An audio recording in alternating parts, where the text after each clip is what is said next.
Good evening, everybody, and thank you for coming tonight. Thanks. So my name is Patrick White. I am the founder, co-owner, and operator of Conspiracy Culture Bookstore. We are one of the hosts for the evening, and we've been in business since 2006. What we do is put an emphasis and a focus on material that is typically obscured or missing from the mainstream. And the majority of our products can definitely not be found in the Heather Reisman Bilderberg controlled chapters in Indigo bookstores.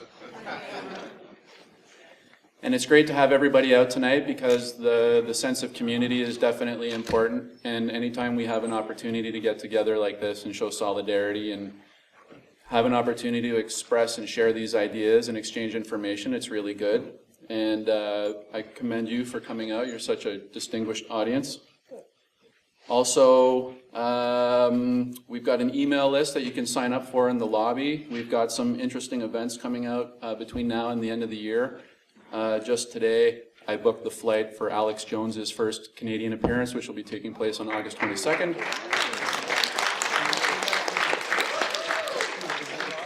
So he'll be coming. Well, yeah, that was a Bilderberg meeting. It wasn't like he was doing a Q&A and a talk. He was being thrown in jail, but so it was a bit different.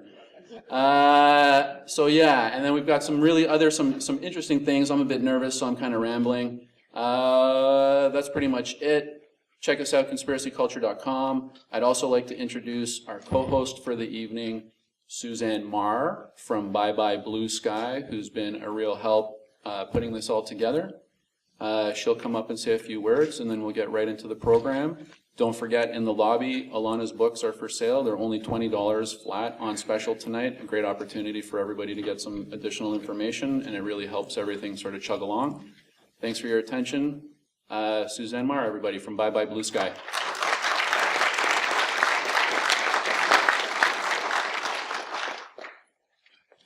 Hello, everyone. Thank you for coming this evening. I am a geoengineering activist, and I hope you all enjoy this special presentation. Thank you and welcome.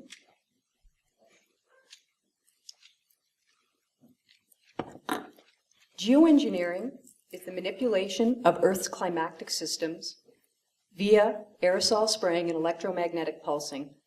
Our beautiful azure blue sky that is our birthright is no longer. Our sky and our weather is now owned and controlled on a mere whim by the military-industrial complex for profit and control. You may be unfamiliar with this subject. It is a covert yet hiding in plain sight operation. This will be an eye-opening evening for many. On occasion, we may pick up a book that is so riveting we're almost at a loss for words. The content of such a book is so eye-opening, so unfathomable, and changes the way one can perceive their whole world view. Elana Freeland's Chemtrails, HAARP, and the Full Spectrum Dominance of Planet Earth is just such a book. After I read this provocative and groundbreaking book, I felt a compulsion I must try and share this information with other people. I was inspired to reach out to Patrick and Kadina of Conspiracy Culture to get Elana to bring this information to Toronto. I was aware of their terrific event planning and their tireless efforts to expose the darker underbelly of our society. My activism to create awareness about weather warfare has come in many forms. A Facebook wall, Bye Bye Blue Sky, a soon-to-be website, print campaigns, farmers markets, group meetings, poetry readings, subway campaigns. Interestingly, my subway campaign in Toronto garnered a lot of attention. Advertising Standards Canada felt it was breaking advertising code for accuracy, clarity, fear-mongering, and superstition, and was forcibly removed. I sent Advertising Canada 2 tickets this evening, so if you're in the audience, thanks for coming out. Would love to speak to you after the presentation. Hosting Elana in Toronto is a pleasure and an honor. Over the years, Elana has been a Rudolf Steiner School pioneer, teacher, lecturer, storyteller, and writer. She has written for alternative publications, edited the stories of survivors of MK Ultra abuse, and is still ghostwriting books on diverse topics. During her undergraduate days, she studied biology. In 1996, she was awarded a Master of Arts in Great Books and honors for her thesis in history at St. John's College in Santa Fe, New Mexico. In June of 2014, Feral House Books released Chemtrails, HAARP, and the Full Spectrum Dominance of Planet Earth. This is an incredibly detailed and well-researched book with over 600 footnotes. Elana leaves no stone unturned with her exacting, razor-sharp theories and assessments about the world we now live in, yet so few understand. Recently, the Australian magazine Nexus published her article on invasive electromagnetic weapons. Elana is also the author of a fictional American history series called Sub Rosa America, about the deep politics behind the downfall of the United States since JFK's assassination. Elana now currently lives in Olympia, Washington, where she's now begun the sequel to Chemtrails, HAARP, and the Full Spectrum Dominance of Planet Earth. This book is about the next phase of the chemtrails ionospheric heater technology, the space fence. This is a world smart grid enabled by the ionized atmosphere we now breathe. Does the rabbit hole get deeper? You bet it does, folks. The serpentine agenda being implemented for humanity by unseen forces is unfolding as we speak here this evening. Locked into the space fence, Elana will be describing to us how humanity is to be neurologically herded into a transhumanist future. Elana will sift through all the questions and confusions about what is happening with our weather, our world, the disaster capitalists who benefit from it all, and our own very existence. Also, please note, there will be a global march against chemtrails and geoengineering next Saturday, April 25th, from 2 to 6 p.m. at Kew Gardens in the Beaches. We encourage as many people as possible to come out for this peaceful assembly and let the lawmakers know that we are not okay with this. There will be informational flyers you can pick up after Elana's presentation regarding this event. There will be a Q&A after her presentation, as well as a book signing. And I encourage you to support Elana and her work and to pick up a book that could literally change your life. It did for me. A book that infused me with such passion to inform people of the naked, unvarnished reality of our world and a world we now live in. So, without further ado, please put your hands together for a brave luminary of truth, Elana Freeland.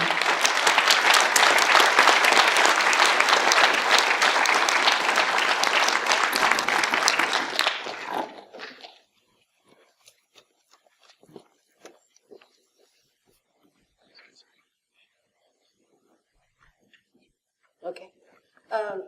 How is it for note-taking? Should I turn it up a little bit? You think? Yeah. That's low, that's medium, and that's high. So low is kind of high for me. Are you guys okay with the dark? Some no, some yes.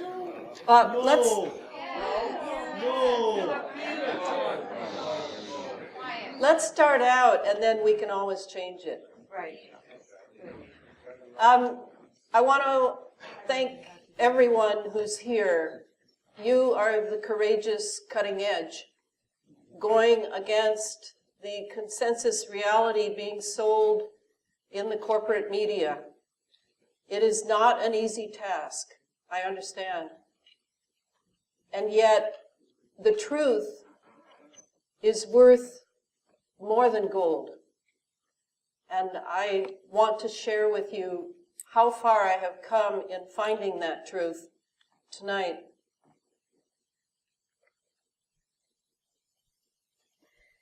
While preparing this talk, I read that 46% of American adults interviewed in major cities have no idea who Edward Snowden is. I don't know how it is here in Eastern Canada, but in the United States, people are inundated by media, virtually drowning in a media environment that has superseded the natural environment. And yet, they seem to know and remember so little. Fewer Americans than ever are reading more than sound bites, and all major media are owned by 6 giant corporations, whose CEOs, publishers, and editors view the role of media in our technocracy to be that of a drug delivery system, not of truth-telling. Thus, it should be no surprise that burning issues such as the one I am presenting tonight and activists such as myself are marginalized as conspiracy nuts. And scientists stepping forward to sound the alarm are immediately discredited, ostracized, and even killed. The number of Western scientists who have died strange deaths or disappeared over the past 2 decades is extraordinary. Because research is often controlled by the military-industrial intelligence complex, grant monies that fund it, scientists' work is often compartmentalized under need-to-know clearances and confidentiality agreements. These scientists may indeed be aware of much that will be discussed tonight, but they may be afraid to speak out. I cannot judge them, but I do know that the current system of scientism, controlled by government and corporate grant monies, and good old boy peer review, must be thrown off if we are all to survive our technologies. The internet may be imperfect with its soundbite, commentary, mis- and disinformation, and outright surveillance. But it was invaluable to me while writing Chemtrails, HAARP, and the Full Spectrum Dominance of Planet Earth, given that I was putting together a story about the national security state that controls our mainstream media, including publishers. I did not have the luxury of libraries filled with reputable books. I had to hunt and peck my way through thousands of articles and accounts, including dozens of scientific and military papers and patents. What was missing was the context by which to interpret how they all fit together. Like the Egyptian myth of Isis and Osiris, Osiris' body parts lay scattered here and there for the rare individual trained in how to piece it all together to see what it exposed. Destiny had a role to play too. I became good friends with Clifford Carnicom, the independent scientist who had spent years collecting and analyzing the fibers falling from the persistent contrails over northern New Mexico. Clifford had once been a research scientist for the Department of Defense, the Bureau of Land Management, and the U.S. Forest Service, until realizing that science was being increasingly controlled for political and military agendas instead of serving humanity.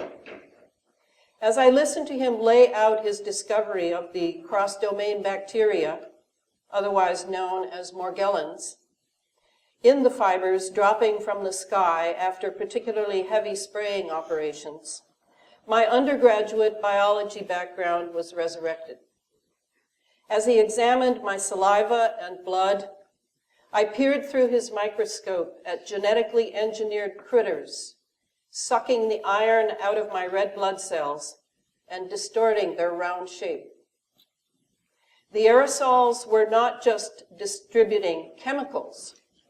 They were delivering biological and genetically engineered organisms whose nanoscale size guaranteed that all living organisms were breathing and ingesting them.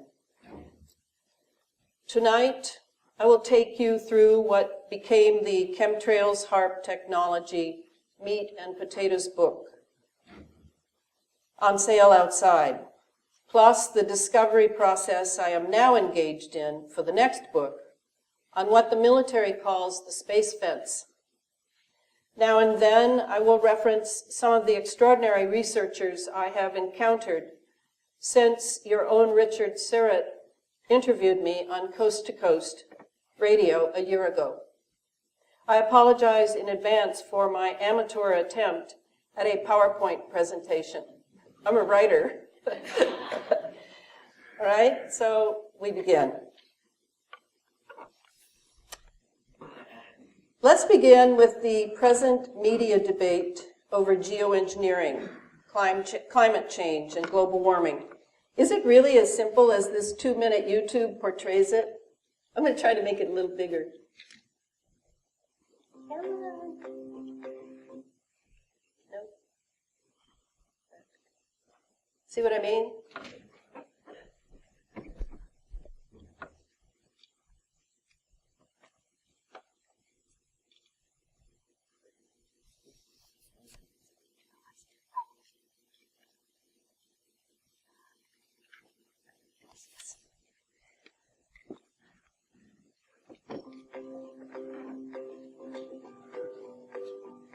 Hello there, and welcome to What the F Is That? I'm your host, Geo, and today we're going to try to help you better understand what the f is climate engineering. Climate engineering, otherwise known as geoengineering, is defined as the deliberate and large-scale intervention in the Earth's climatic system with the aim of reducing global warming. Climate engineering has two categories of technologies: carbon dioxide removal and solar radiation management.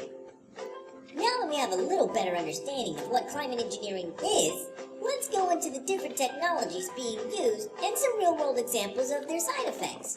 Carbon dioxide removal methods refer to a number of technologies which reduce the levels of carbon dioxide in the atmosphere. Among such technologies are bioenergy with carbon capture and storage, biochar, direct air capture, ocean fertilization, and enhanced weathering.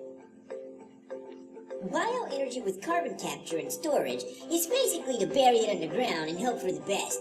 It is pretty much the same thing we do with all the garbage and radioactive waste we produce. Ocean fertilization is basically to take a bunch of iron, urea, or phosphorus and dump it into the ocean. Another possible objective of ocean fertilization is to produce more sulfate aerosol in the atmosphere, and so increase the amount of sunlight being reflected by clouds, cooling the Earth. At least, that's the theory. The second technology is solar radiation management. Solar radiation management seeks to reflect the sunlight and thus reduce global warming. Proposed examples include the creation of stratospheric sulfate aerosols, basically particulate matter that floats in the upper atmosphere, blocking the sun's rays. In the next episode, we'll discuss some of the side effects of these ongoing projects. If you like this information, be sure to let us know by subscribing and hitting like. Thanks!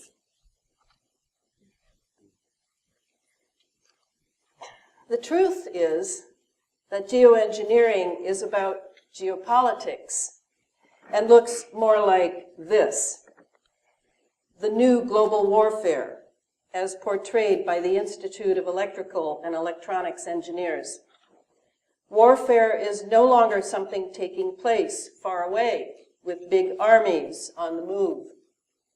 Now, thanks to the electromagnetic era that has crept up on us, the battle space is everywhere, and the line between combatant and non-combatant, that's us, has been erased. So you see here, there's the airplanes, and then we have the ships, and here you have a very innocuously named headquarters that is in touch with communications satellite, and here in touch with a Predator unmanned aerial vehicle. And then over here, we have another UAV, yet another UAV. And down here, this is the part I want you to pay attention to. We have these ionospheric heaters. That's basically what they look like: phased array installations. And so now this is our world. And this is what I'm going to show in a variety of ways tonight, so you understand it, is my hope.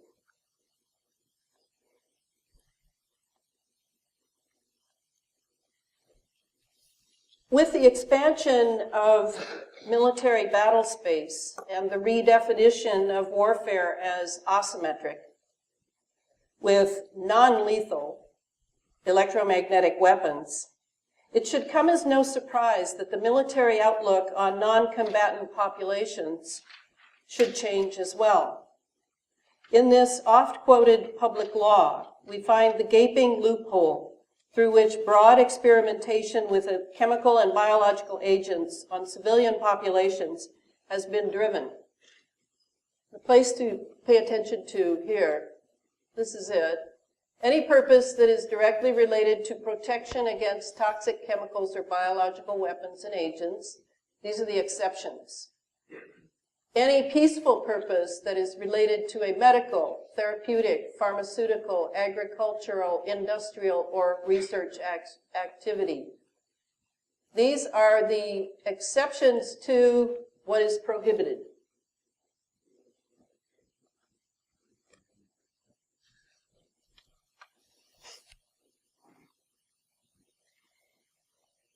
HAARP, the High Frequency Active Auroral Research Program, was research. But was it for peaceful purposes?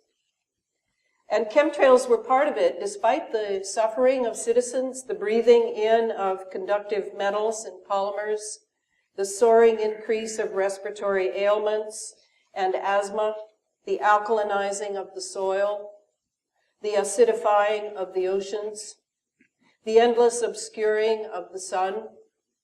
And yet the media catechism was that trails filled with chemicals, chemtrails, don't exist.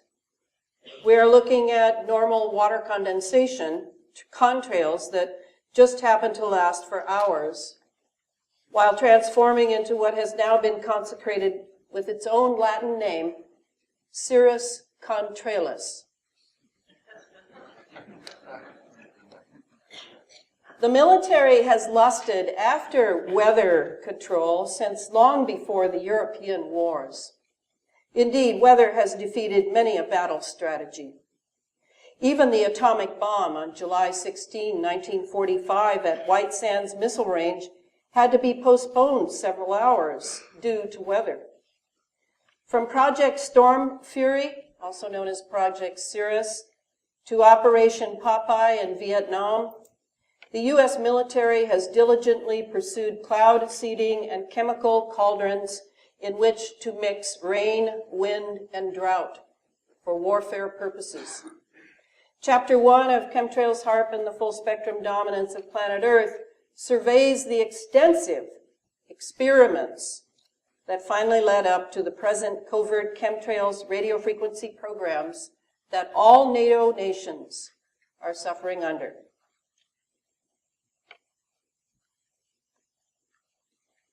Before introducing HAARP, the infamous phased array installation in Gakona, Alaska, that inspired the first book in 1995, Angels Don't Play This HAARP, by Nick Begich and Gene Manning, let's take a look at the very first HAARP, the High Altitude Research Project at McGill University in Montreal, funded by the U.S. Army and the Canadian government.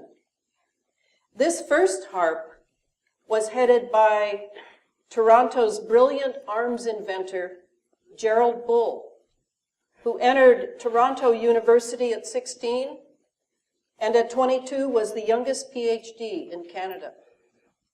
When chosen to head up the High Altitude Research Project, Bull was already engaged in developing rockets for the early Star Wars system, dubbed in 1983 as the Strategic Defense Initiative, under what I call the Reagan Troika. President Ronald Reagan, Vice President George H.W. Bush, and Secretary of Defense Dick Cheney. Gerald Bull wanted to launch satellites into the upper atmosphere, not by rocket, but by a 16-inch sectioned supergun, a term coined by science fiction writer Jules Verne. After announcing his withdrawal from the HAARP program and starting his own corporation, Gerald Bull was killed in Brussels on March 22, 1990. The following year, Frontline News, in its special on Bull entitled "The Man Who Made the Supergun," referred to his death as a state execution. Bull's HAARP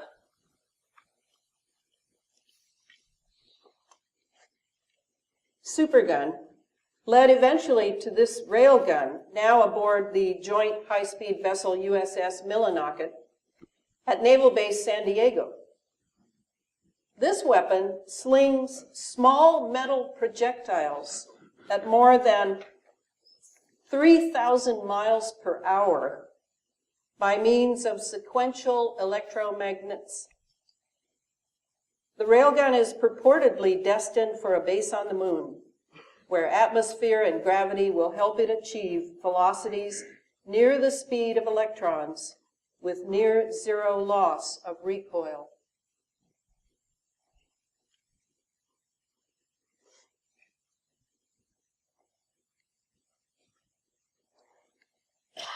Here is a cross-section of the Van Allen belts that protect our planet from solar winds, radiation, etc. Only recently has it been admitted that in the 1950s and 1960s, one thermonuclear test after another was detonated in the Van Allen belts under operations Fishbowl and Dominic, Yucca, Teak, Orange, Argus, etc.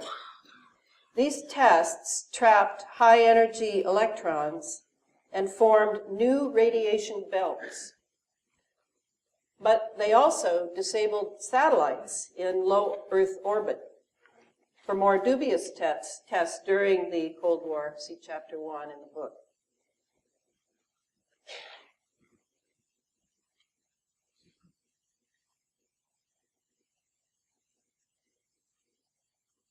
The Reagan Troika went public with the Star Wars program in 1983. By the way, the nickname Star Wars came from the film series that was released between 1977 and 1983 as predictive programming for the era to follow. In 1989, the very first year of former director of the CIA George H.W. Bush's presidency, the Berlin Wall fell, announcing the end of the Cold War. The following year, the term chemtrails shows up on the cover of the U.S. Air Force Academy chemistry lab book. Who could have guessed that soon chemicals would be flooding the skies with artificial cirrus clouds, and the term chemtrails would be wielded to marginalize and trivialize those awake enough to realize that they were not looking at jet condensation trails.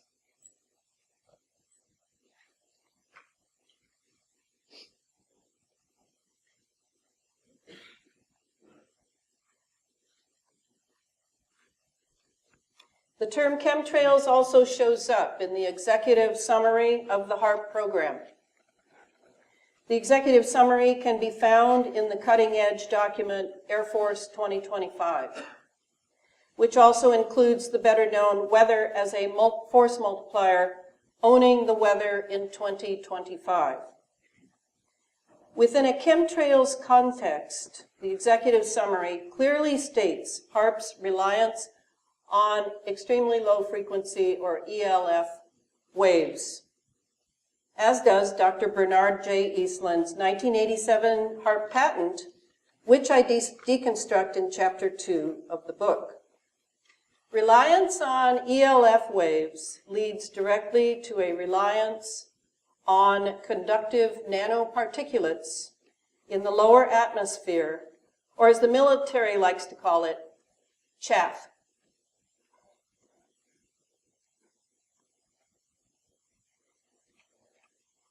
To repeat, the High-Frequency Active Auroral Research Project is like the first HAARP project, a continuation of the Star Wars SDI system.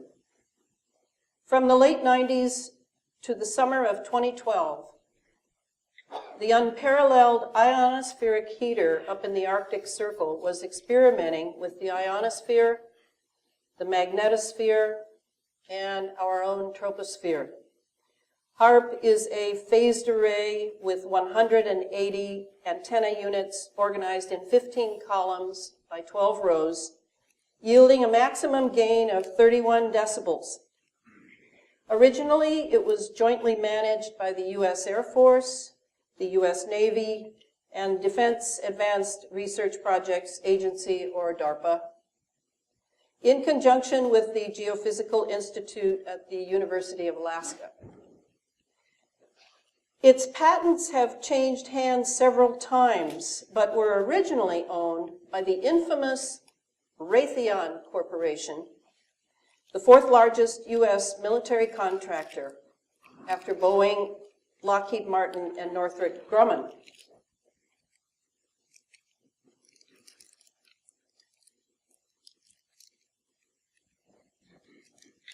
HAARP was not the only phased array antenna farm. Here are a few more that were active at the time. In the book, I list 50 or so installations utilizing radio frequency and microwave technology for planetary military agendas. Today, what the HAARP research program discovered has been converted into a digital web of instruments that span the globe and comprise the terrestrial and atmospheric components of what is known as the space fence. So here we have the high-power auroral stimulation, HIPAS, up in Alaska. In Puerto Rico, we have the Arecibo Observatory.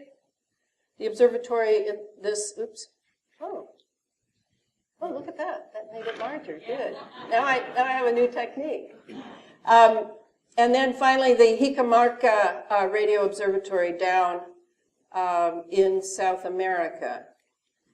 And the other one shows the International Radio Observatory, HISCAT, in, it looks to me like Norway, along with ISCAT, the European Incoherent Scatter Scientific Association. ISCAT preceded HAARP, but HAARP had more power, as I'll explain in a moment. Then the National MST Radar Facility, Sura over in Russia, Jindali Operational Radar in Australia, etc. Okay.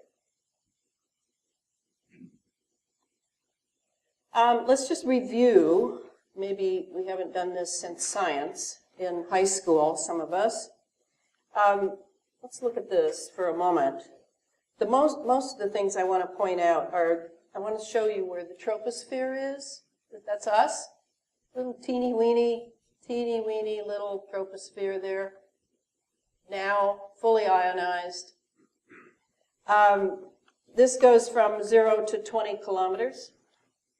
Then we have the stratosphere, which goes from 20 to 50 kilometers.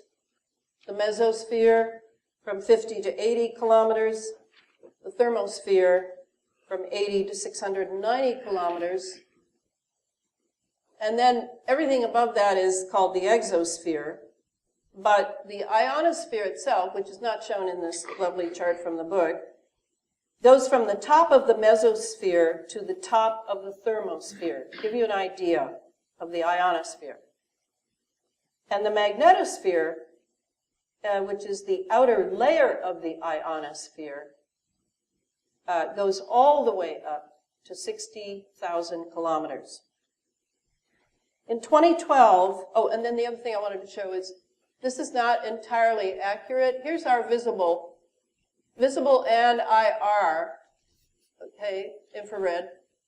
And then you have UV, and finally X-rays over here. I wish I had a whole chart because it's very dramatic to see how little our visual range is in the electromagnetic spectrum. Very, very narrow, and it makes us very vulnerable to this technology. Can you see that? Okay. In 2010, mainstream media reported that scientists were, quote, baffled, unquote, by the collapse of our thermosphere 56 miles above the Earth's surface. And then, in turn, they were relieved when it seemed to, quote, rebound, unquote. NASA and the Naval Research Lab called it a space-age record. Well, I'd like to be a fly on the wall to find out what experiment had completely collapsed our thermosphere.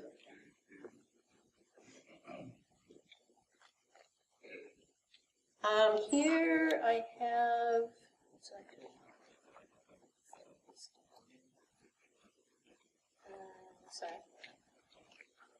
HAARP, ionospheric heater propagation. Okay, this is how HAARP works.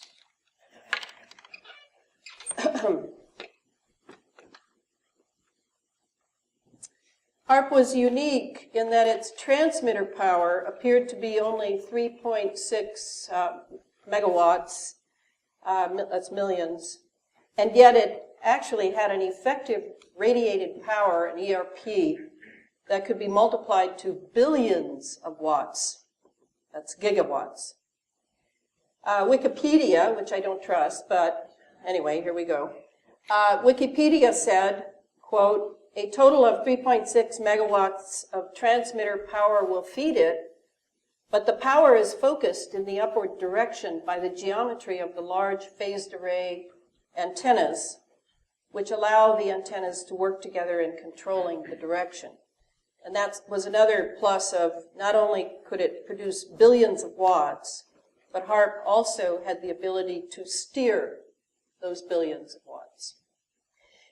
HAARP's final 3.6 megawatt transmitter power completed status in the summer of 2007, yielding an effective radiated power of 5.1 gigawatts, or 97.1 decibel watts at maximum output. Okay, that's the end of Wikipedia. Now this is me. Instead of transmitting these waves from ground-based transmitters, HAARP created these waves through the use of pulsed transmissions of high-frequency energy beams.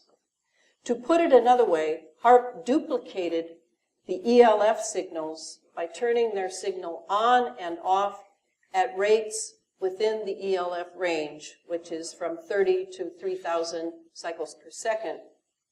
The result was that ELF radiation could be directed to a specific area on the surface of the planet at will.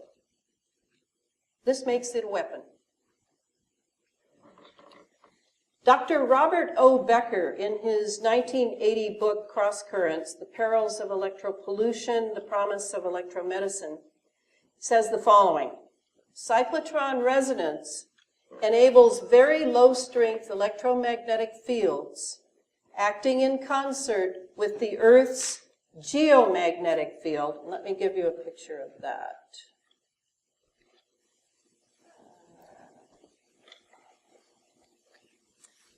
To produce major biological effects by concentrating the energy in the applied field upon specific particles, such as the biologically important ions of sodium, calcium, potassium, and lithium.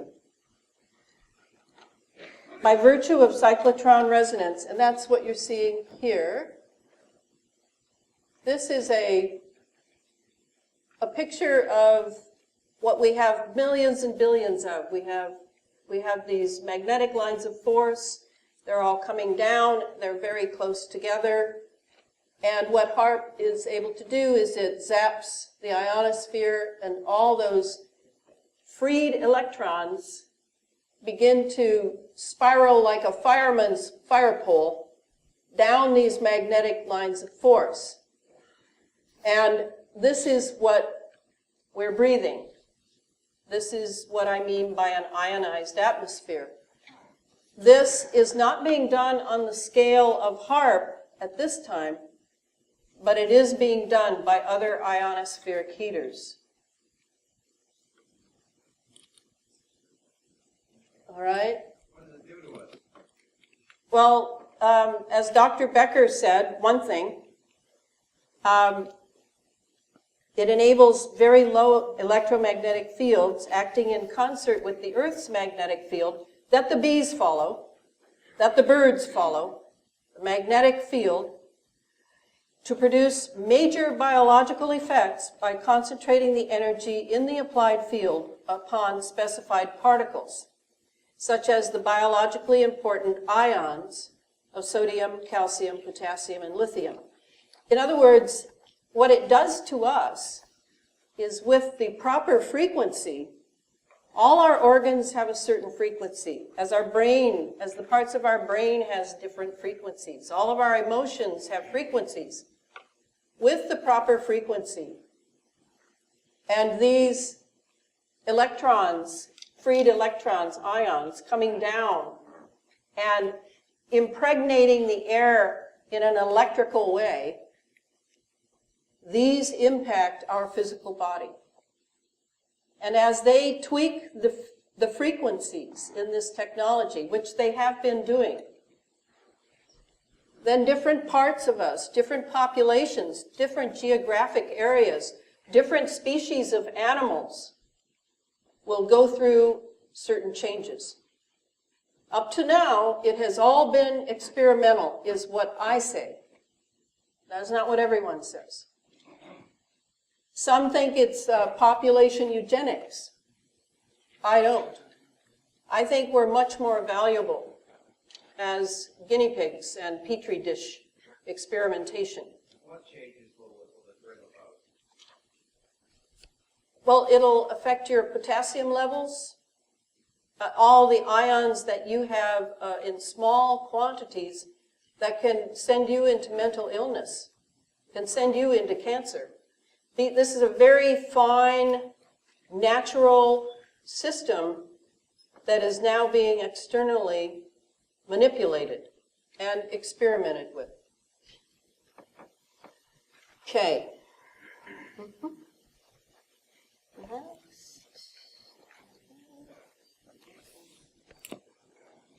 This one I did.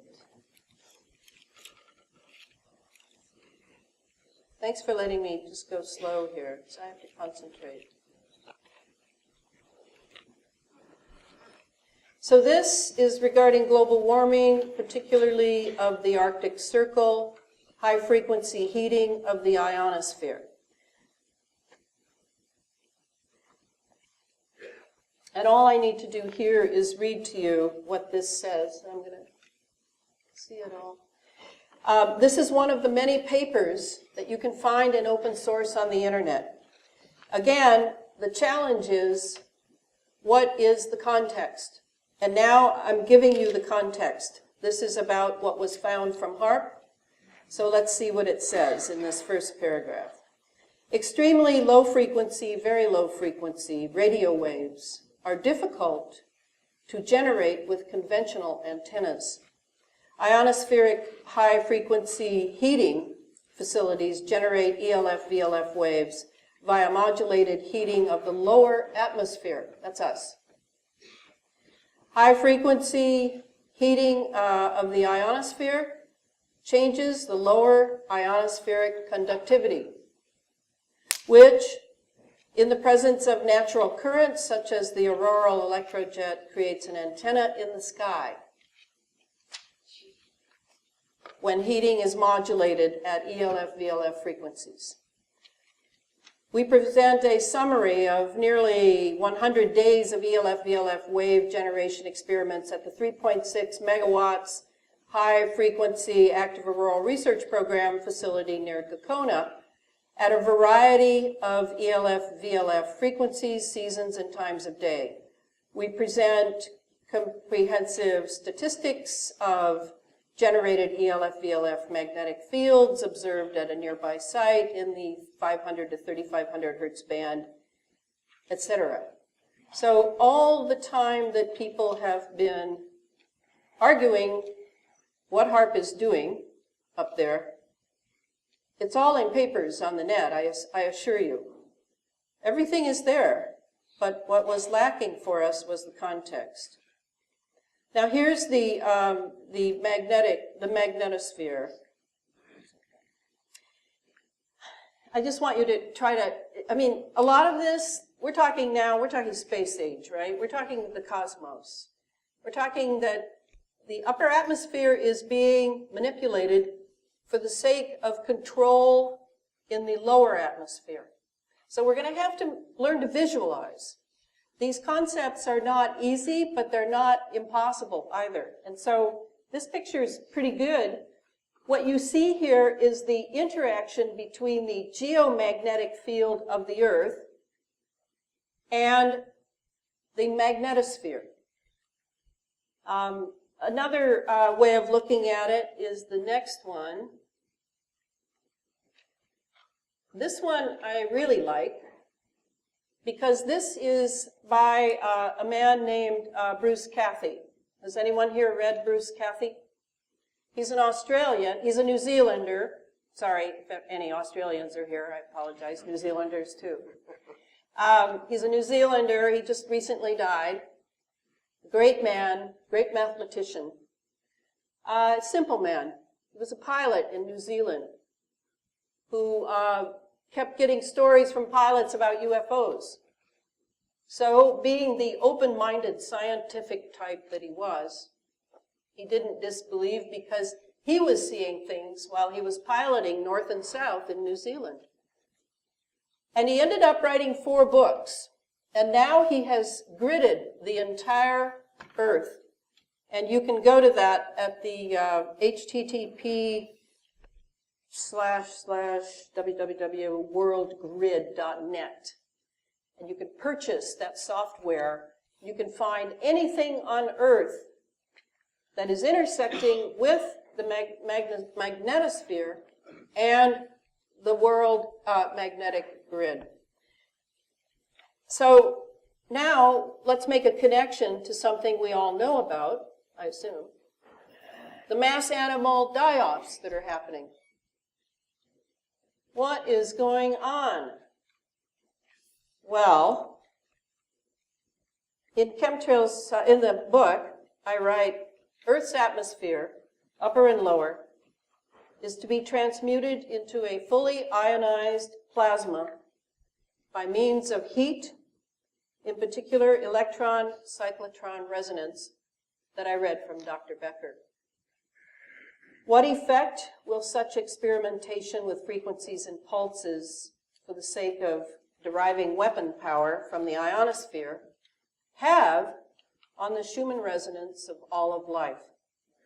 Is it any wonder that the birds and the bees of the air and the fish and mammals of the sea are dying in droves? This is a tremendous cost.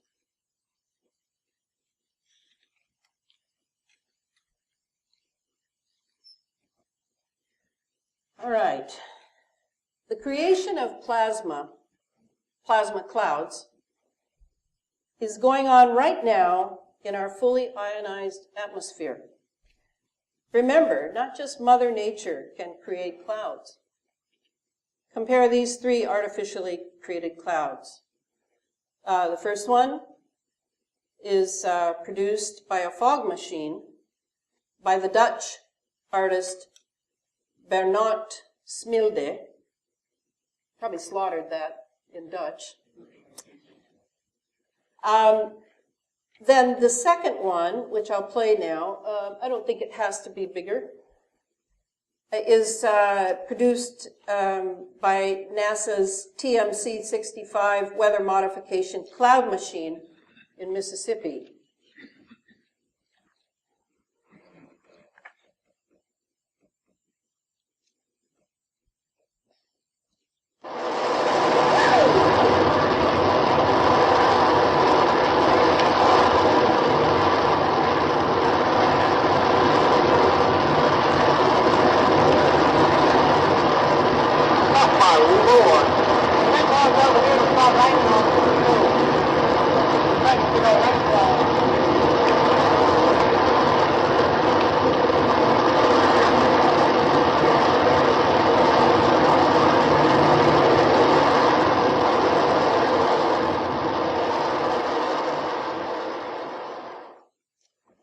This is the shuttle. And then the third example is this. Let's see if we can read some of this. Okay, what you're seeing in that chart of 6, you can read it. Yeah, it's large enough for you to read it. This is the U.S. Naval Research Laboratory from the Plasma Physics Division working at HAARP up in Gakona, successfully produced a sustained high-density plasma cloud in Earth's upper atmosphere. They announced this, I believe it, 2013. Well, shoot, they've been doing it for years. But apparently it was time to trot it out for public accolades. Previous artificial plasma density clouds have lifetimes of only 10 minutes or less, said Paul Bernhardt, NRL, Space Use and Plasma Section. This higher density plasma ball, plasma orb would be another word for it, was sustained over 1 hour by the HAARP transmissions and was extinguished only after termination of the HAARP radio beam. So the difference between this and what we're seeing up here, where the chemtrails laid by the jet, then slowly over the next hour or more dissipates into a cirrus cloud cover. The difference between that and this is that they had a radio beam, that's radio frequency, targeting that particular plasma cloud for that long. And that's how long they say. And of course they say it, so I'm immediately wondering if it's true, but I can believe that. Our atmosphere is now a cloud chamber, and the clouds above our head are, for the most part, anthropogenic, made by human beings. 10 years ago, mainstream media commented upon, quote, peculiar snowy white streaks, unquote. But now meteorologists on primetime weather shows fumble to avoid mentioning these same streaks and what satellite weather maps are actually viewing. So something has happened in the last 10 years where there's more hiding going on in the media. This picture is, let's see if I can get it over here so you can see it there.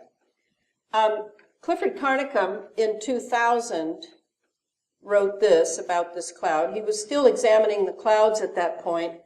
He's moved on now to, he's isolated the DNA of the cross-domain bacteria and is busy writing papers about what he's finding. But at that time, he was still making those connections between the chemtrails and what he was finding in the fibers. And he was breaking into the fiber that held deep in itself, under 5 layers, the cross-domain bacteria. Okay, so here's what Clifford wrote under Synthetic Clouds Revealed. The material of the clouds is shown to have density, form, and behavior unbecoming of water vapor.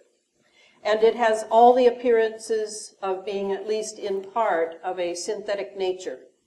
This material and form of cloud has been observed on numerous occasions in Santa Fe, New Mexico during the past year and a half of the spraying program, and has always been suspect because of the unusual textures observed. The patterns and textures referred to have frequently been described as cottage cheese or tortoise shell. In nature, by some observers, a classical assumption would be altocumulus. Okay, so let's just look at a few clouds here. This is Cirrus contralis. We might as well use their term. We used chemtrails, why not? And let me go back to that. So here you have that feathery, this is relatively new, that feathery look. I don't think that was happening 5 years ago. So my assumption, and it's only an assumption, is that the chemical mix is different. And the atmosphere is different. This is a different time than it was 5 years ago. So that's possible. Okay, here's another one, another cirrus. In this case, you see it from horizon to horizon. Again, I ask you to note, you see where it's darkened? That looks like some of the moisture has been retained from perhaps a normal cloud. Much of the weather that we're seeing, certainly I in the Pacific Northwest am seeing, is straight out of what is called the Pineapple Express. The U.S. Navy is producing weather engineering out in the South Pacific, and it is collecting the moisture and driving it east and north. Of course, bypassing California, because the drought in California, now into its 4th year, is intentional and must be experimental, along with there must be some fat cats making a lot of money off of the fact that California is almost out of water. So there are various experiments going on, including economic and political, not just biological, not just chemical. Here we have a horizon to horizon, and it is dissipating out. But sometimes you'll see it's centered, and sometimes it's just crisscross, right? Various styles of clouds. Here's yet another style. This is an interesting one. This was in 2001 when I think it says here, an American bomber left a contrail over the Tora Bora region of Afghanistan. I think sometimes the patterns are giving a message. Another message that I would say is a message is one of these. X marks the spot. What it really means, I can't say that I know, but it looks to me like a marker. And from an aerial perspective, it certainly would be a marker. Okay. Then here's a real beauty. Some people are so enamored of these clouds they don't know. This was in Nelson, BC last November. And it is quite stunning. But see those layers? Those are layers. And is there any natural cloud in there? Perhaps. There is some, perhaps. It's really hard to say, because one of the facts that a lot of people don't realize is that a lot of this voodoo and magic, chemical alchemy going on in the skies cannot really be done unless there's some part of the weather that is natural. There's got to be a weather system coming in. There's got to be something going on with the jet stream. And then the magic can go on. So it isn't as though they're creating the weather out of nothing. Here, what I said was, let's see. From what we can tell, this photo first appeared on the internet in 1999, and the U.S. Department of Defense intel analysts have been busy trying to remove or recontextualize it. A now-dead NASA link claimed that the C-130 formation photo was taken during tests on vortices behind aircrafts. It clearly shows some kind of man-made chemical trails being distributed. Okay.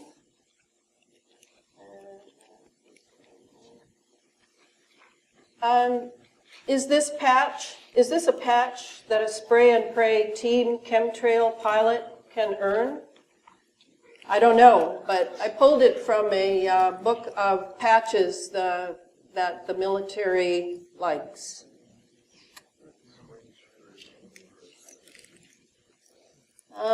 Finally, we come to this really fun little video regarding the delivery system. So I'm going to see if I can make it bigger. I'm getting better at this. Okay, and let me see if I can read this before. The daily delivery system is costly and requires thorough planning and organization. Chemicals must be processed at plants of chemical giants like Dow, DuPont, and Monsanto, then hauled to small and large airports by tankers to either be added to the JP-8 fuel or loaded into specially fitted canisters on military and commercial jets. The pilots or drone operators must be sworn to confidentiality. media outlets censored, air traffic control told to not expect any type of identification from those jets, etc. It's a lot. There's a lot of things that have to be silenced and put in motion. You might rightfully be asking, how could such a large operation be kept secret for so long? I hope that you read in the book for the answers to that. This drone, disguised as a Delta airliner, exposes the extent of the subterfuge that these people might go to. So let's see it. Okay, let's see if we can get this thing to work the first time. This is pretty much the smoking gun here, folks. The spy drone planes disguised as Delta airliners. One guy said that that was what I had videotaped before was an MD-88, I believe. Well, these things are made to look like Delta airliners. Let me blow this picture up for you. You see here, this out at the Kingman Airport. Let me see if I can get it to work. And they paint on the windows, they paint on the doors. It's not even a really good paint job. It's like an amateur painter came in and painted on the windows, the two doors, even the front windshield. It's not a windshield. The numbers are there. You remember when I said on the original video that there's something not quite right with the turbo fans? Well, look at that. Okay, what else? Okay, the back. Look at that. Look how they hardly kept a straight line when they did the back wing for the Delta plane. And just say, I'm going to show you another video clip here in just a second. It shows there's a whole fleet of these, and I saw a whole series of them flying. So they must have came right out of the airport, and then took a turn to the west. They were going towards California. Okay, just a little bit more. I'll do some close-ups here. Gosh, it's not even they just didn't do a very good paint job, but from a distance, you know, it's quite convincing. From a distance, convincing. The Delta logo. Right? It's not straight. Okay, here's another picture of another of one of these. Pull it up, see the number's different. Paint job just as bad. It's a little different. Okay, you get the point, huh? How about that? All right, finally now, 34. Here, after more than a decade of operation, the HAARP-Gakona research project ended. Of course, many are still suspicious of yet another government lie. Billy Hayes, one of my advisors for the next book, is known as the HAARP man. He worked on the construction of HAARP-Gakona and 250 other such radar installations around the world for a nameless three-letter agency and its multitude of corporate contractors. He has described this May 14, 2014 meeting of the Senate Appropriations Subcommittee as a snow job. Here, Deputy Assistant Secretary of the Air Force for Science, Technology, and Engineering, David Walker, admits that, quote, HAARP was really designed to inject energy into the ionosphere in order to control it. In exploring a potential relationship with the University of Alaska to perhaps take over the HAARP. Thank you, Senator. The Air Force has gotten great value out of HAARP in the past. We took over from the Navy and managed it and actually did a number of experiment campaigns up there and have finished our work that we were interested in doing up there. We've moving on to other ways of managing the ionosphere, which the HAARP was really designed to do, was to inject energy into the ionosphere, be able to actually control it. Bingo. Okay, everybody got that? Then Billy says of this, after he said it was a snow job, Senator Lisa Murkowski says the right things. Admiral Klunder says the right things. Certainly, HAARP-Gakona had been shut down, as had the original space fence, but only temporarily so. Each is being upgraded, retooled, and taken deeper black. In June 2014, Raytheon and Lockheed were awarded contracts to upgrade the new space fence systems with digital high-frequency HAARP technologies to the tune of $879 million. All right. So that, I want to put that out there because I don't want to answer that question anymore. Isn't it HAARP? Isn't it HAARP? It's not HAARP now. And I'm going to show you what has taken its place, some of what has taken its place. A very huge global system has taken its place now that the research is over. A veritable avalanche of technologies and profitable business ventures is now booming from what was learned during the decade plus of HAARP experimentation. And now it is all about to be given the imprimatur by the UN Climate Conference in Paris this coming December. And here I have the banner at the site. This is a huge moment. This is when it will be legalized and when all the nations will sign on the dotted line to start paying their carbon taxes to pay for the next geoengineering phase that we've already been under for 15 years.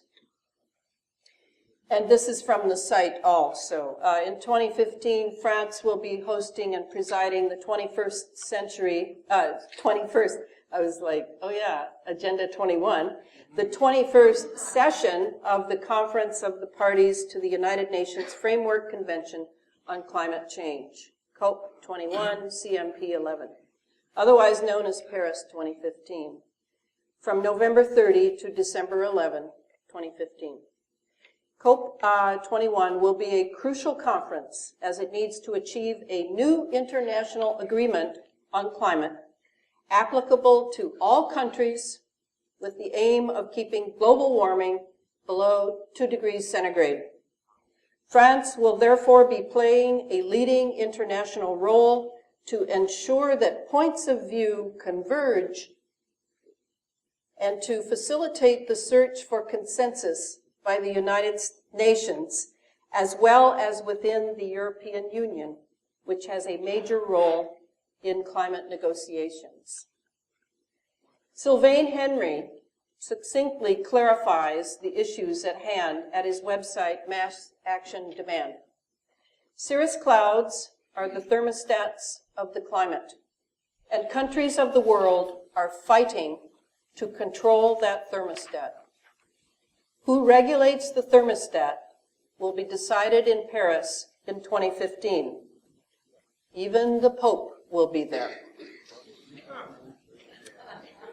Despite the fact that global warming has been ramped into high gear by chemtrails ionospheric heater technology for over 15 years now, the people and nations of the world are to be blamed and taxed for the carbon cover story. Perhaps those very carbon tax profits will not only line the pockets of the wealthy, but also pay for the continued ionizing of our atmosphere for global geopolitical agendas.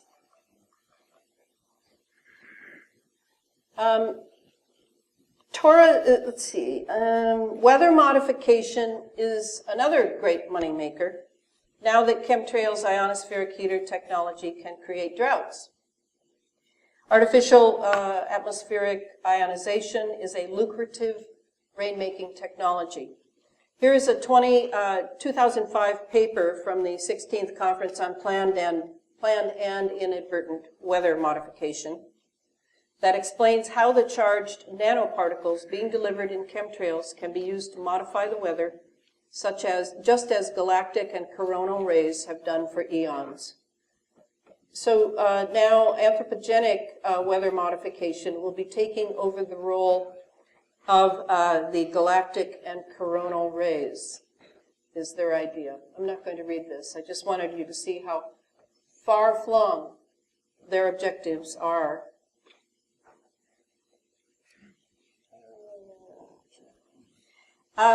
Torus Molecular Cloud, TMC 65, Acquiesce, Weather Modification Specialists. Business is booming. Many, many weather modification corporations. Here is some Atlant ionizing rain enhancement technology in Oman, designed to, quote, enhance the coalescence process, unquote, of condensation by generating negative ions, quote, charged particles, that create rain clouds by means of high voltage electricity. All that is needed in our now battery-ready atmosphere is an incoming weather system, quote, convective storm, for rainfall enhancement and multiple weather stations pulsing radio frequency, like the NEXRADs that we have in this country. Sydney multimillionaire Matt Hanbury, nephew of Rupert Murdoch, owns Atlant. David Miles, CEO of Acquiesce, likes to sound sanctimonious when he says, by cultivating 2 oceanic sources of gentle soaking rain, we have drawn the oceanic rains across the Arabian Sea to the Horn of Africa, notably to dry areas of Sudan and Ethiopia, to help combat the famine. So admirable. He doesn't mention that the wealth flowing from drought-ridden nations into his pockets comes from a technology that exploits drought as a political and economic weapon.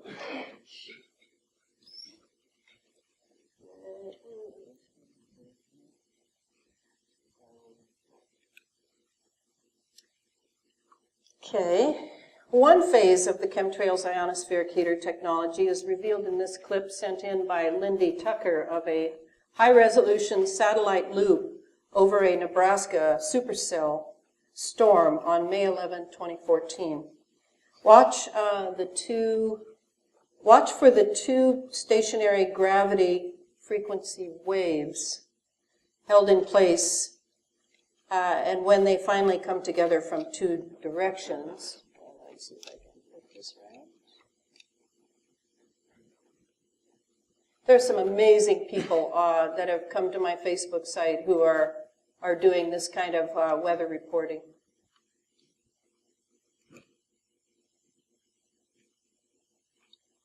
So what you're looking for is, let me get my, you see the chemtrails. You see this is frequency here. All these striations, that's radio frequency. Okay, in comes, now they meet, overlapping, and then what did I say to look at next? Note the even serrations indicating the presence of an electromagnetic pulse traveling along a certain ELF resonant frequency. Okay, let's look at it again.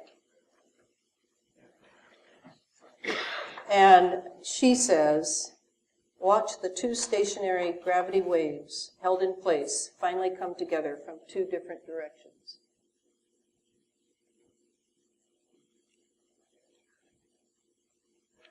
Right here.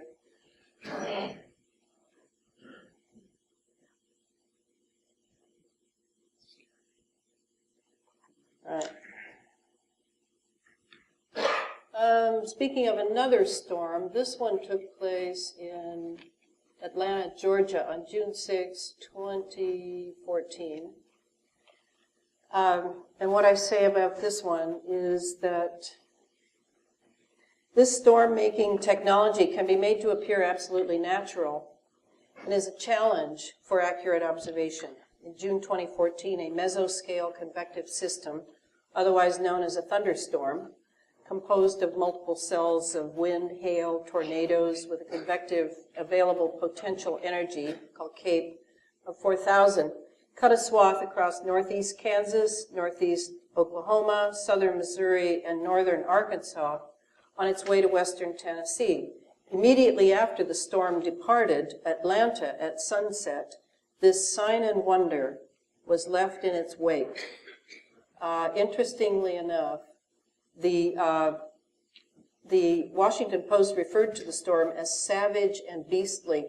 Pay attention to those adjectives. Looks like it's being mythologized. Unbelievable. I've never seen a rainbow like this before. The entire freaking sky. Like 2 of them. Unbelievable.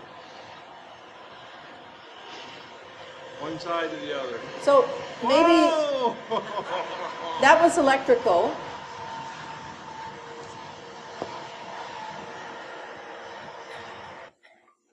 And you'll see those bursts that are from electrical storms, not necessarily made by nature.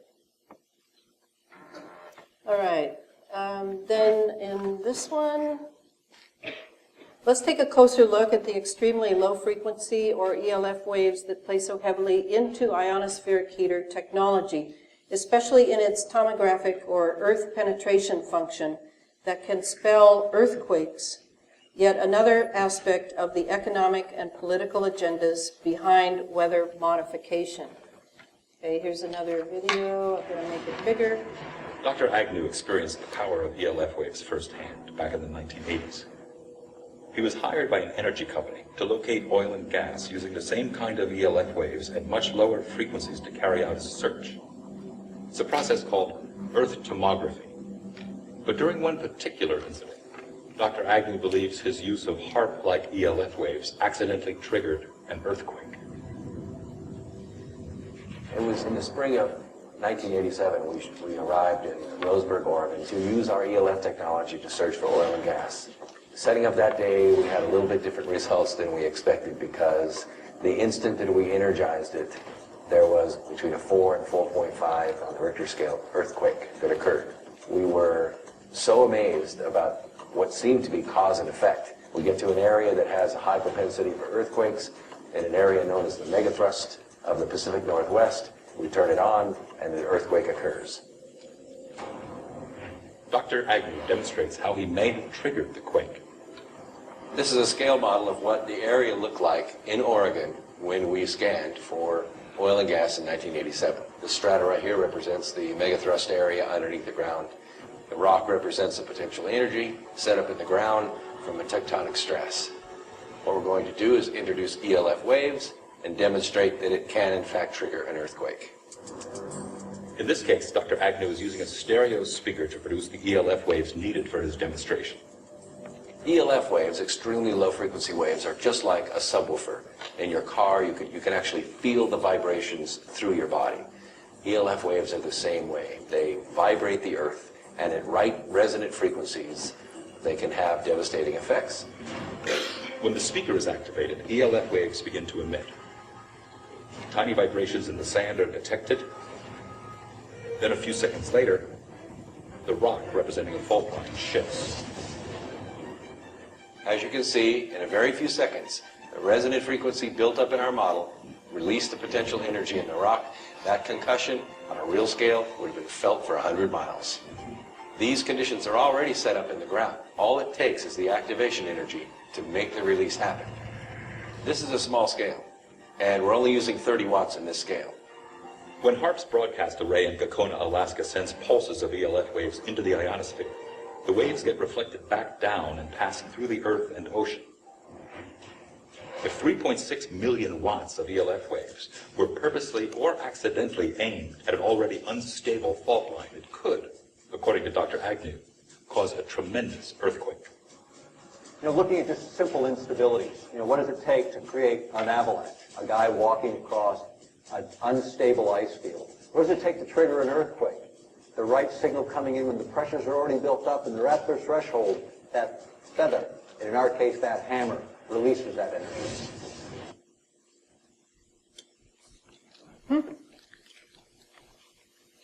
All right, now let's take a look at Japan. All right, here's Japan. I never noticed how much it looks like a dragon, doesn't it? It's tremendously like a dragon.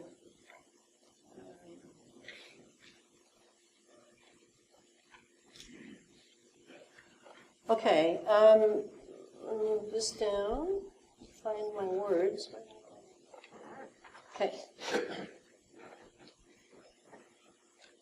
We all remember the terrible earthquake that unleashed Fukushima radiation.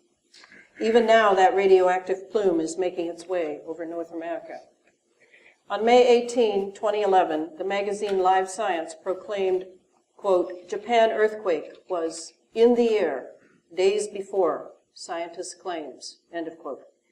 In the paper, Generation of Seismic-Related DC, Direct Current Electric Fields and Lithosphere, Atmosphere, Ionosphere Coupling, that appeared 2 years after Fukushima, the role of charged particles during the Japan earthquake on March 11, 2011 is explained. So you see those waves up there, that's radio frequency. HAARP was activated a full 3 days before the earthquake in Japan. This paper reviews modeling of the influence of earthquake preparation processes on the ionosphere through the electric field and electric current occurring in the global atmosphere ionosphere electric circuit. Our consideration is based on the satellite and ground-based experimental data of electric fields, plasma and electromagnetic perturbations observed for several days before an earthquake. We have ruled out the models which are not consistent with the experimental data on the electric fields in the ionosphere and also on the ground surface. There has then been proposed a new model of the generation of electric field on the basis of injection of charged aerosols into the atmosphere. And we discuss the mechanism of lithosphere-atmosphere ionosphere coupling. It is then shown that such changes in the electric field within the ionosphere induce a variety of plasma and electromagnetic phenomena associated with an impending earthquake. So the coupling that it's talking about is definitely something that the aerosols loaded with conductive metals and HAARP could pull off. And it is, in the book, I explain why I'm quite certain that's what happened. By HAARP. Yes, it was. And there are political situations going on in Japan at that time that I talk about in the book that are worth reading. Yeah. Okay. All right. So here, a case study. I've been suspicious of suspicious observers, but I have given that up now. I appreciate his efforts. He's very professional, and if you've seen him, you know what I mean. I'm going to play one of his. He does weather reports all the time, but it's cosmic weather. He's really great on the CMEs, solar flares, etc.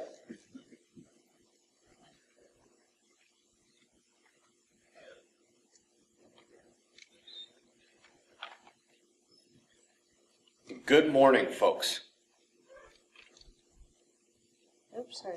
We are in the last few days before an expected uptick in activity from earthquakes to solar flares. Thus far, we've had only one M flare. The X-ray flux appears to show another ramp upwards towards a possible second one today. But even still, the sunspot number is dropping on the departing spots. Southern groups still maintain a gamma classification. Central vorticity is gone in the big leading umbra there. We also have some new spots coming in. One of the prime things we're watching as that uptick time approaches is the coronal hole down south. That bulge is of extreme force and will surge the earthquake aspect of the watch as it turns in. The solar wind over the last 3 days shows a rise in speed and plasma temperature, with density dropping off in the process. That's a coronal hole stream, and our shield is beginning to see some instability. We took a 5.8 last night to continue the Carlsberg Ridge swarm. This was the largest of the bunch so far. The quake of the day, however, was in the Philippines, actually rang much higher than 6.3 when you look at multiple readers. But the more interesting aspect is that this is yet another Earth spot quake. Weather is going bonkers even before the big storm arrives. And channel veterans know the two most active Earth spot trigger zones for seismicity are Mexico and the Philippines. There you go. We're within the beginning stages of that planetary geometry. Let me turn off the atmosphere and bring us to noon here on Stellarium. Over the next few days, there's Mercury coming in to conjoin the Sun, and you can't see it, but Ceres is right there too. Moving to today's featured links, during a November Fly on the Wall episode, we said that aerosol spraying in the sky was going to be thrust into the limelight soon. NASA is nudging that along here, still claiming these are regular contrails, but as the topic gains traction, the massive body of work online will be found by anyone looking into the topic. We've also got a great article on exoplanet research linked from the Harvard-Smithsonian Center for Astrophysics, looking for super-Earths. We're at the U.S. West Coast where a massive storm sits just offshore but already draws its convergence over the land there. That's a major flow to the drought zone. Back east, we see a high-pressure node at the Great Lakes reinforcing the convergence drawn way south from a northern low off-screen here. You can see the cloud line following it. And once again, we have watches from coast to coast. Eyes open in your area. In Europe, the Mediterranean lows remain, but we've got a bigger one. I'm going to stop there. We just are going to have ours. Notice that he's looking at the cosmic events that precede the earthquake possibilities.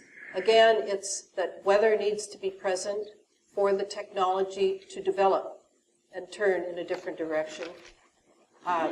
Expand it, contract it, but it needs to be there on its own. So that's the value to me of suspicious observers. He gives you that big planetary picture. Now we can go to the case study. Being very patient, thank you. All right, now I'm just going to put together some events, and these are from Billy Hayes, the HAARP man. This is how he sees it, and given that he's crawled up hundreds of those towers and now has grand mal seizures on a regular basis because of the radiation he has endured for his entire life, I tend to believe him when he puts things together. So let's see how we do. All right, first of all, he dies. He has a death of heart failure in Kansas, exactly at the moment that a pinwheel HAARP ring explodes into activity in central Mexico.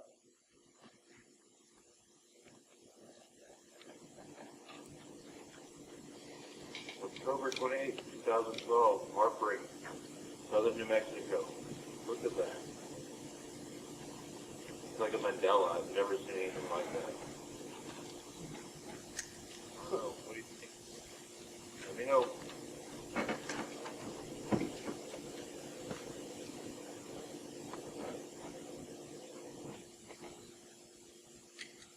Oh, it's over now. But how do you do it? Okay, great, thank you. Yeah, put it all up, that's great. All right, step 2. As soon as that happens, moments later in Chile, a magnitude 8.2 is struck. Okay, then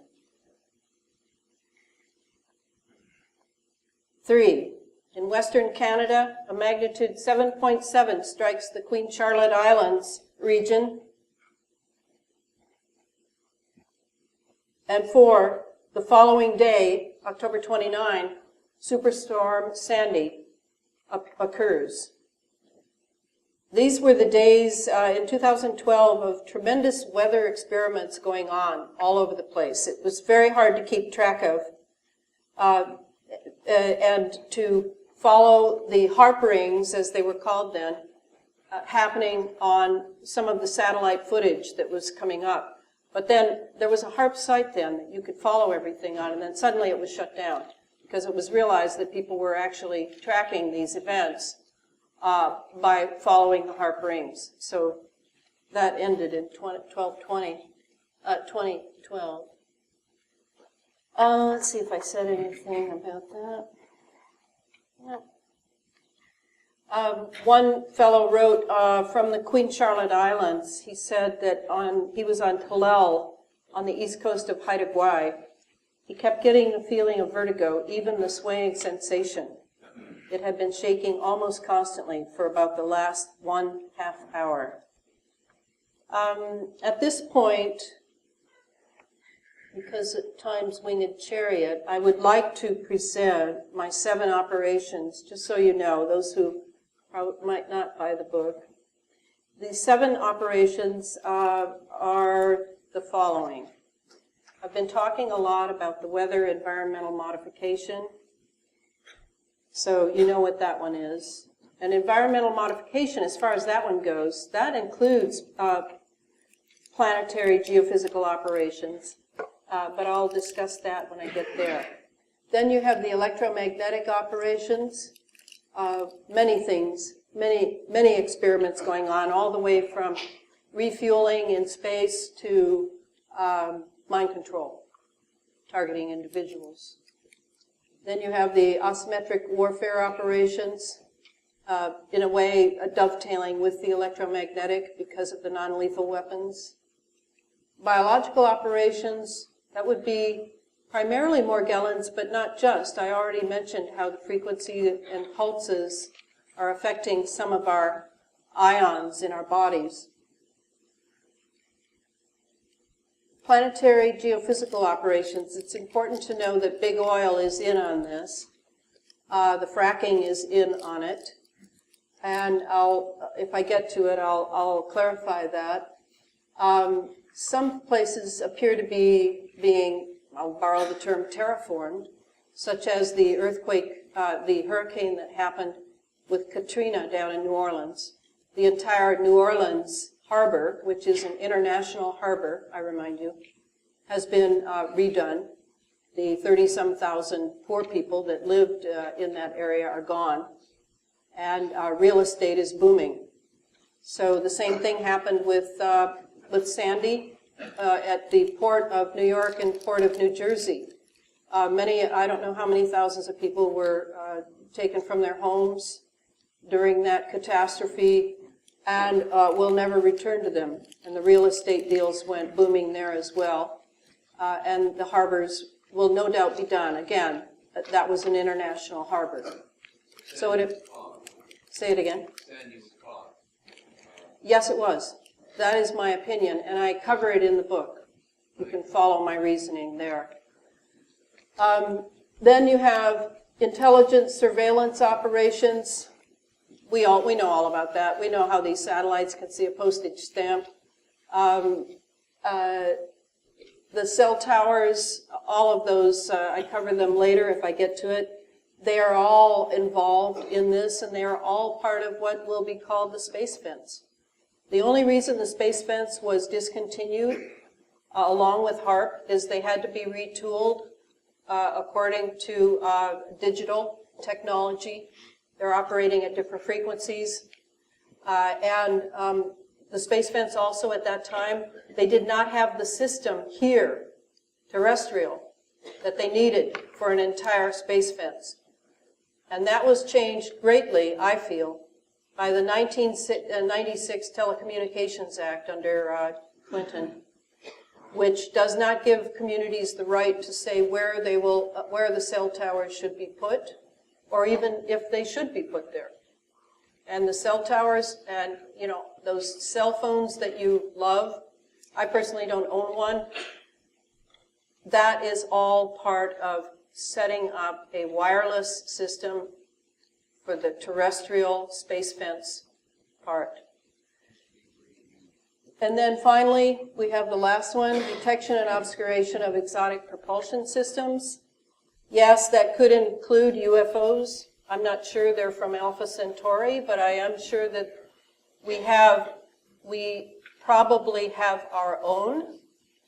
And certainly there can be other dimensions that in our tiny electromagnetic spectrum, visible, what we can see there's much more going on. And it is possible that these clouds, this cirrus cloud cover, is part of a detection and obscuration program. Okay, so I got that in. Let's plow onward. How are you doing? Are you okay out there? Great. All right. Okay, now I'm going to I'm not going to cover Morgellons in this lecture, but if there are people who want to talk to me after about it, I would be happy to talk with you. I had to make decisions about how to show you how big this picture is that we are confronted by as we move very quietly into the space age. Not much fanfare like the days of Kennedy for those who are older, when it was, oh, wonderful, we're going to the moon. It's going to be fabulous. I love the space age. I want to be in the space age. This one is creeping up on us in a very quiet manner because of some of the agendas that the military-industrial intelligence complex is committed to. So here I have, just to give you an idea, we're just going to look at some technology. Even though the lead HAARP site is down now for modification, there are now literally thousands of affiliated and associative sites that are part of the system being maintained and active with digital HAARP technology. Links and communications under the new space fence bridges under contract with Raytheon, and main system contract with Lockheed for nearly a $1 billion upgrade. This will all be in the next book. The space fence was originally in outer space only, but now that the atmosphere is being ionized and all electronics have digital, it can include the lower troposphere, while what has been learned from HAARP, the huge sky heater, also known as the solid-state phased array radar system, is multiplied into a C4, remember that's command, control, communications, and cyber warfare, into a C4 global system anchored by huge NexRad towers, strategically placed sky heaters stretch for miles. Such facilities keep European NATO nations under a sustained cloud deck for months on end under the ultimate control of the Royal Air Force and the BAE. That's for Europe. All right, 52.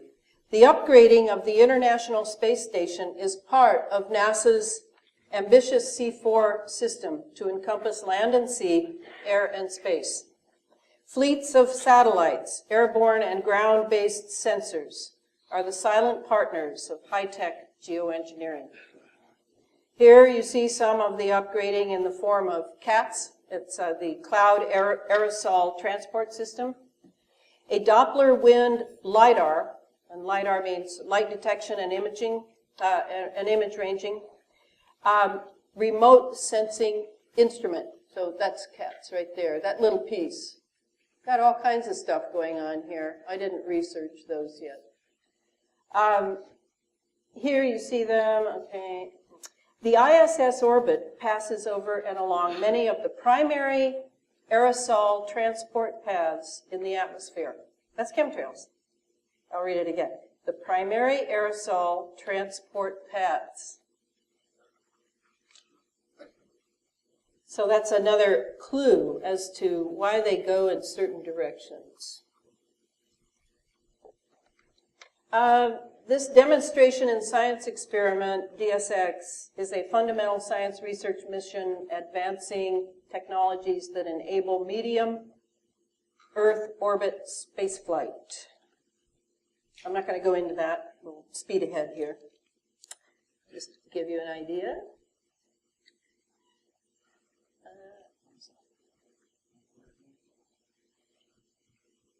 Okay.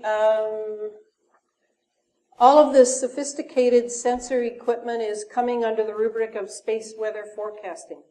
Papers galore are available in open source, despite media spin that geoengineering is only something the experts are thinking they might have to do. Mark my words, as soon as the UN gives geoengineering the stamp of approval, just like the Patriot Act in 2001, long-winded, well-formulated documentation will appear overnight.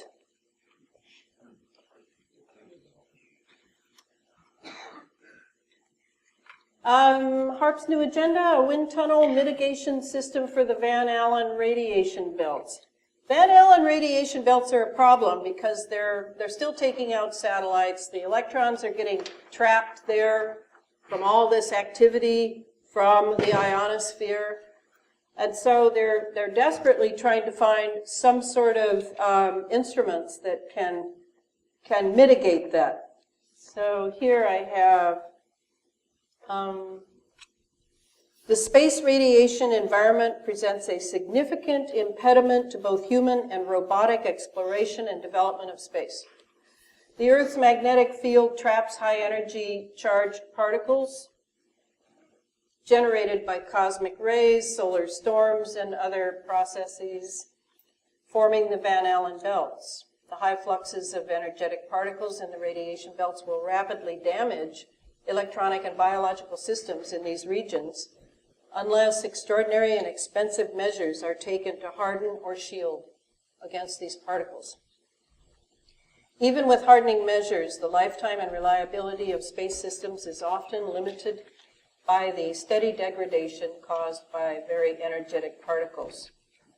In that, note two things. Note the heated region and the injected waves. This to me is the way that, this is us, the red guys, and this is coming in from the cosmos. So we are heating with ionospheric heaters, and we are injecting waves by having the radio frequencies zap the trails of conductive metals. That's how we do it. Okay. Is this good? I don't think it's good. I think, and that's a good question, because they say that they're mitigating, they're mitigating what they already did to the ionosphere. The ionosphere has big holes blown in it. The magnetosphere is unstable. The poles are shifting, but at a slow rate, yeah, but that happens naturally as well. So how are we to read these signs? Well, the military appears to be taking it very seriously because many of the instruments that they're coming up with, that they're announcing to the public this year, are all mitigating. Looks to me like mitigating the damage already done. In fact, the cirrus cloud cover argument that it's an albedo effect, that they're actually coating us with artificial clouds in order to reflect back into the cosmos the warming that we're undergoing.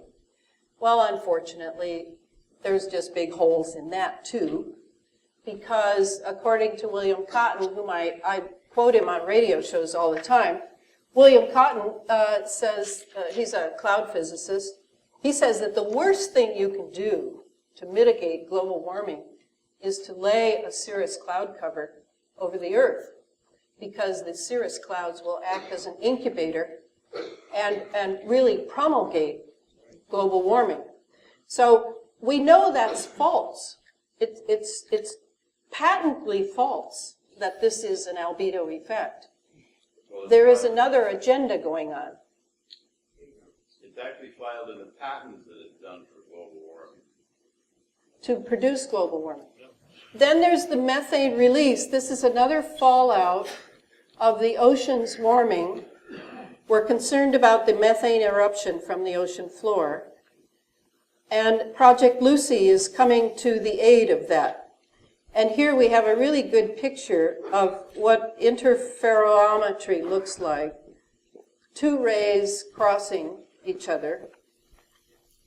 Oh, thanks. Okay, thanks. So again, this is a mitigating effort with the Project Lucy.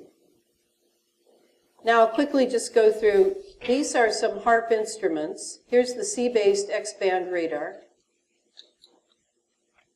We have sensors everywhere.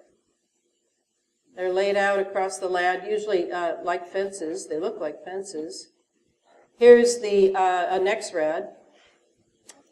Here's a NexRad in Asia, just to show that they're all over the place. Here's NexRads in the United States, across the United States. NexRad stands for Next Generation Radar, by the way, sorry. Here's the ground wave emergency network, the Gwen towers from the 80s that have been retooled. Here's the Gwen towers across the United States, approximately every 220 miles.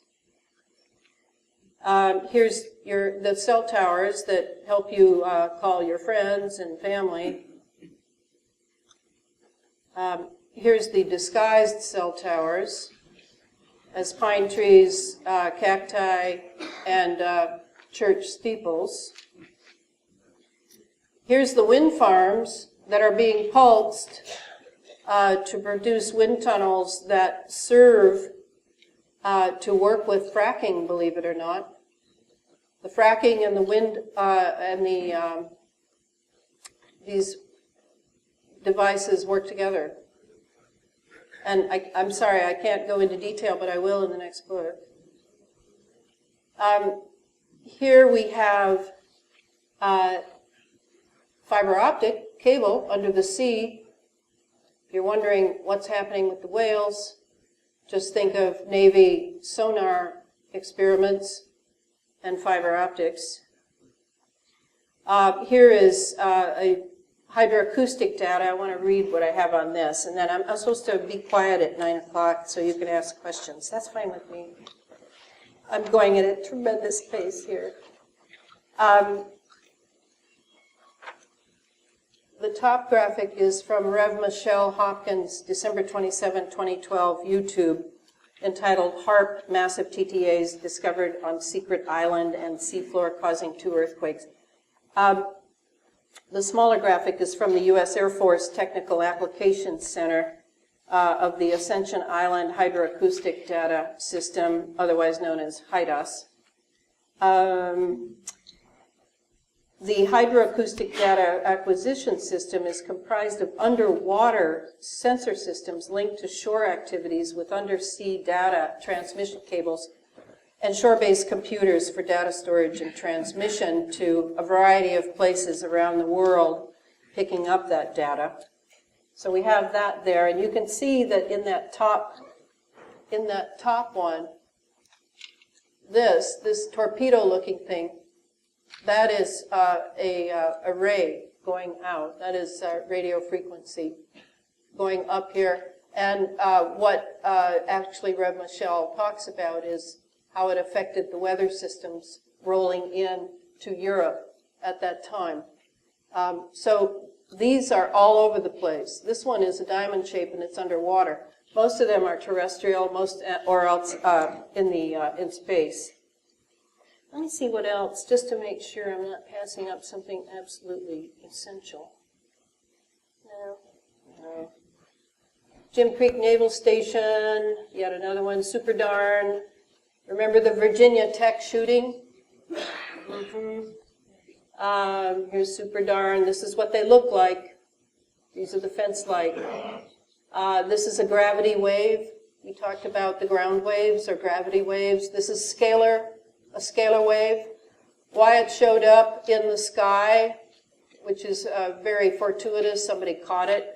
Usually it's traveling underground or in the sea, is probably because it's following trails laid by chemtrails loaded with particulates. That would be my guess. That's only a guess.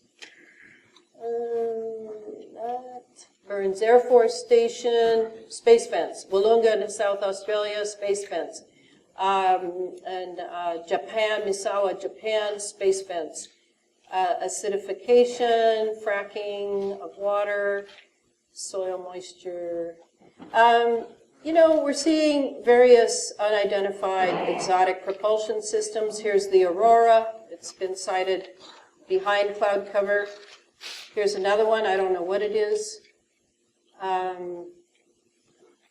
Here's another one, Pegasus. I have not seen this one. And here is an elliptical something or other docking at the ISS, the International Space Station. I have no idea what that is.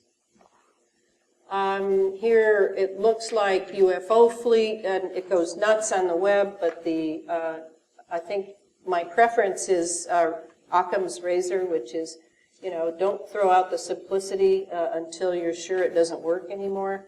And here Christopher Fontenot, one of my advisors, says, phased array radar can create this anomaly and suspend it, just as sound levitates droplets of water. So I don't think it's UFOs. This, I don't know. I have some thoughts. Here's something quite interesting. You may have seen it, you may not. Let's just look at it, and then I'll have to phase out. This is about the holographic capability of HAARP and probably other ionospheric heaters working together in an interferometry way. It looks like your average city skyline, but in fact, these images are just an elaborate optical illusion. The amazing mirage appeared over Huangshan City in East China at dusk on Thursday. Following a heavy downpour, the spectacular images of mountains, buildings and trees appeared in the thin mist above the Shinan River.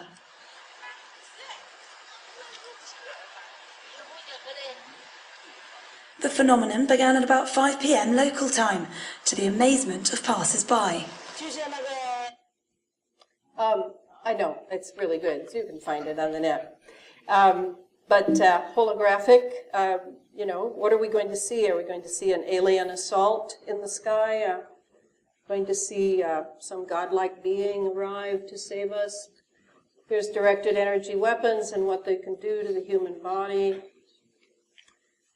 That was Joni Mitchell has Morgellons, as you know. Here's a Morgellons strands. They tend to have red, blue, and black heads, all of which indicate they have different functions. They have a sensor function, they have a microprocessor function, and they have a reproductive function. So I heard that, is she out of the hospital? Did anybody hear? Here is a particle accelerator. Pretty tiny. It can be even tinier and then broadcast into the sky and we all inhale it. Then we had the mind control, climate mafia, space mirrors, etc. Geoengineering is responsible for. Here's what you can do to recover from my talk. On Saturday, people from around the world will be protesting geoengineering. Join your voice with those. Read the book. Don't be daunted by the footnotes. Join reputable Facebook and blog sites dedicated to keeping people apprised of analysis and breaking news. Turn off the television and read.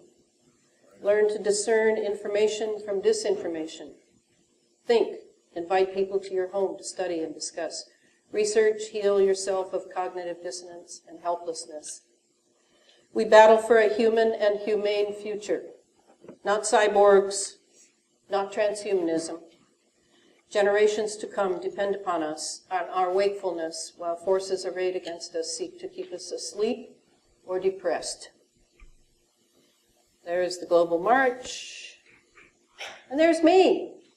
The only person in my whole town that waved a sign last year. And my friend Tani came up and joined me so I wouldn't be totally alone. That's it. We can have questions and answers and all.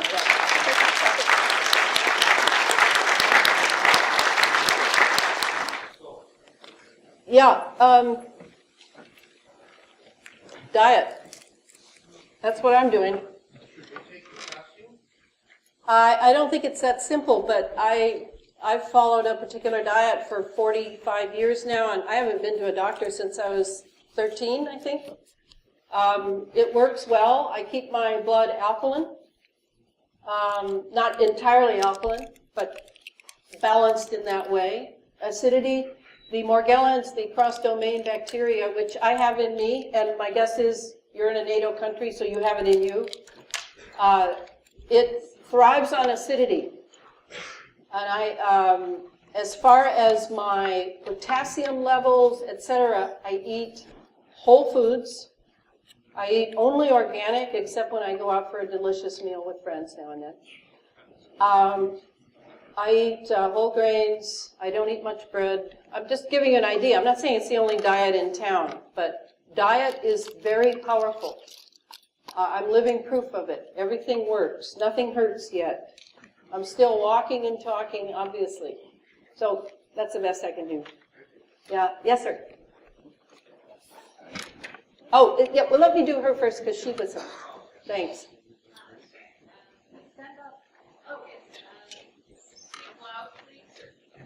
So there's so many things that I'd like to ask you, but I'm going to just try to stick to one. I've only just recently come to understand some of the more mind-control technology that's out there, and I was wondering if Oh, yes. There's a Nexus magazine. I wrote the entire article on electromagnetic targeting weapons. And there, you can see a copy of Nexus out there. I left it out for people to see. It's a good article. It covers the technology used, how it's done.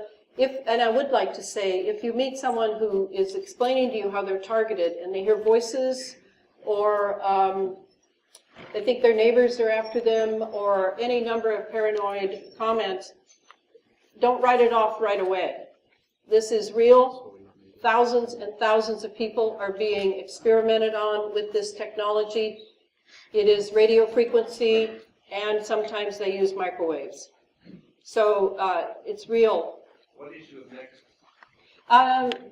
It's like 3 issues ago, but it's out there. You can check it out and see which issue it is. Nexus, it's called. It's an Australian magazine run by, I think, a man named Robert Duncan. It's not available. You can get it on the net, though. Yeah, you can get it on the net. Yeah. Yes?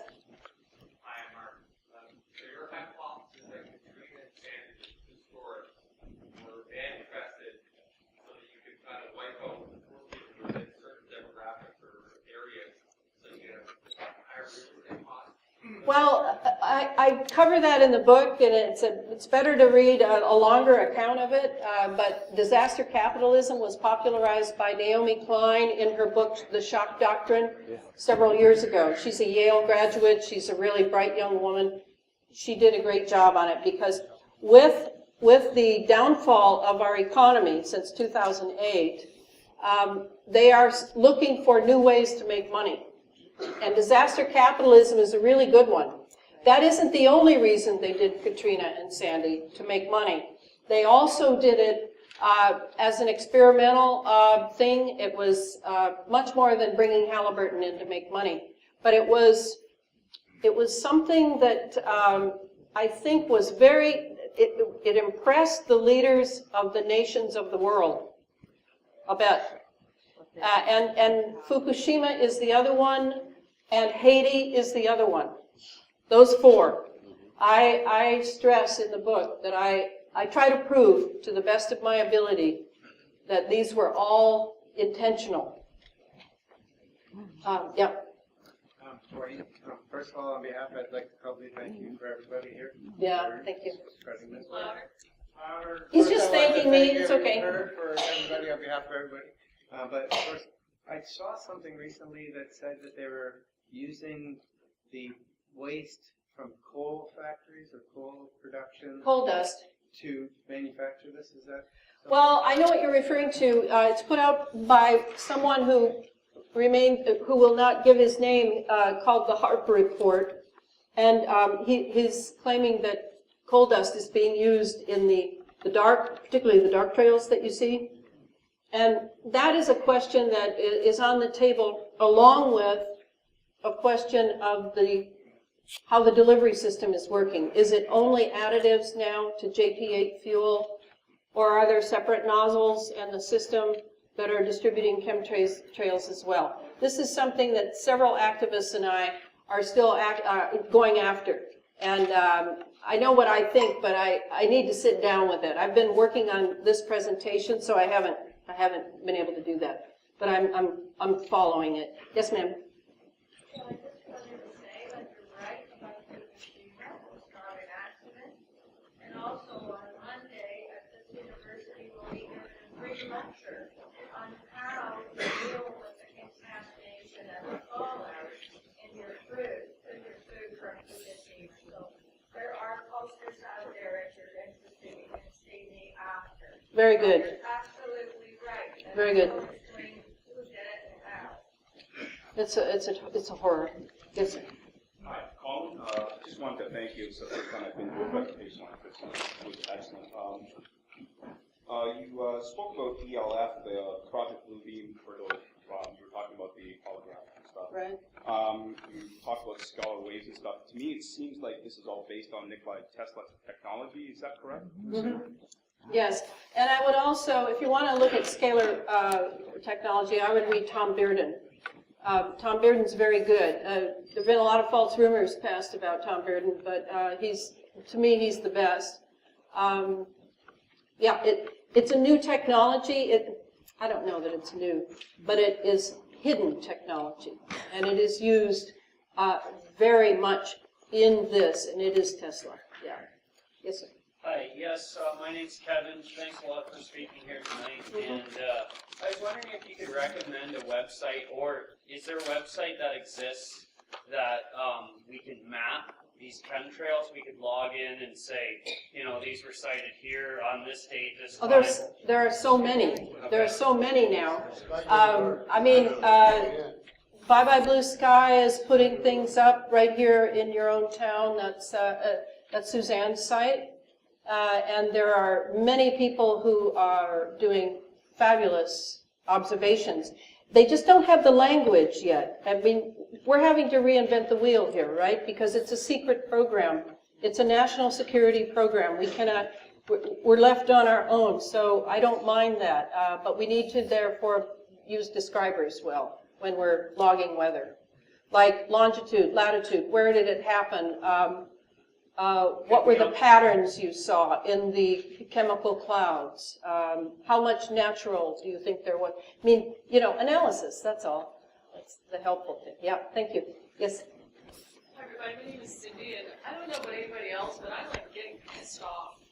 Like, we are, like, as a species, we are, like, so passive-aggressive. I mean, it's like, first of all, I just want to thank you so much for this. It's like there's, like, 3.3 million people here in Toronto. And last year, I feel like crying. It was like, last year we only had, like, 30 people at the march. And this year, you know, like, with all these people here, and if we all brought 10 people, we started going down to the mayor's office, started doing something like they did in California, maybe something could start to happen. Like right now, all this information is great, and as sad as it is, it's going to take a revolution, like in France, where people got up in the streets and they started to march. Because right now, nothing's going to change unless we get up there and start making some demands. I called the Transport Canada, and I said to them, I said, how, do you check all the planes that go out there? It says, well, as long as they have a pilot license and as long as, you know, it looks like they got credentials, we don't check what's underneath the hood. And I say to myself, that's what's spraying above my head in Thornhill, like all this like negligence. So what I'm saying is I really, from the bottom of my heart, I'm begging people here today, for the march that's coming up next week, bring 10 or 20 people and start saying to boys, and now with the new mayor, go up to him and say, what the hell are you going to do about this situation? Because it's only by force and the number of people that things are going to change. And I'm wondering if you could speak to that. Yeah, I mean...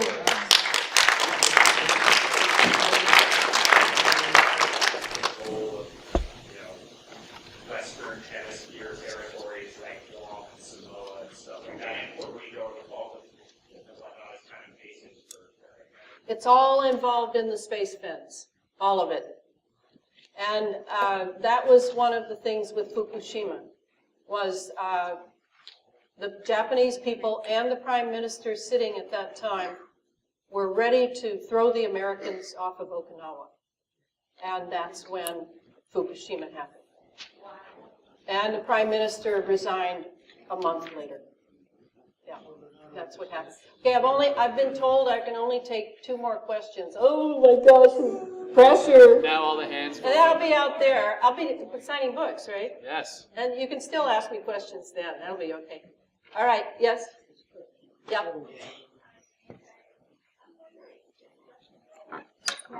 Russia involved?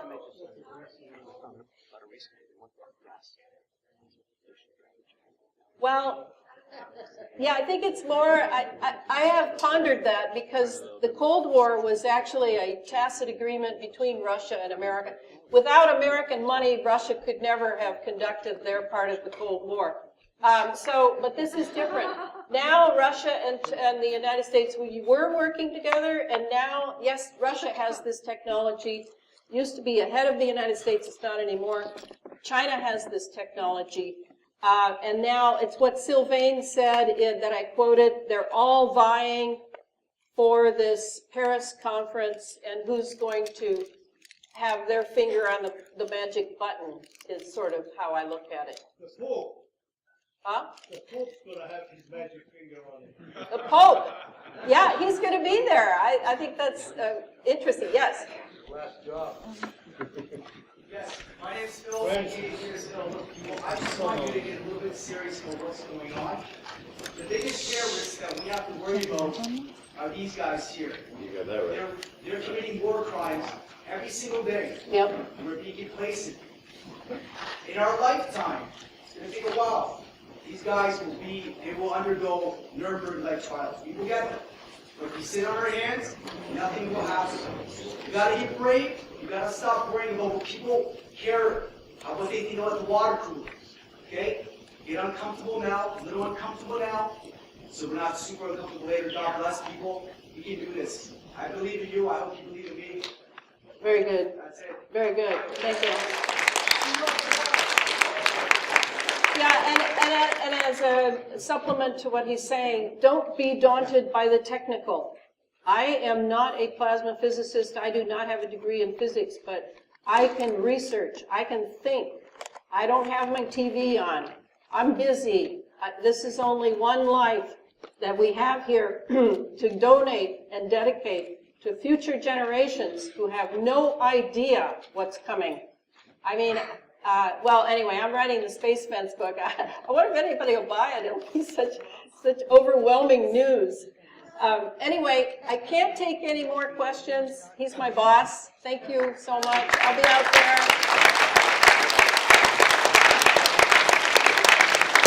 Signing books out in the lobby for anybody who's interested in having their books signed.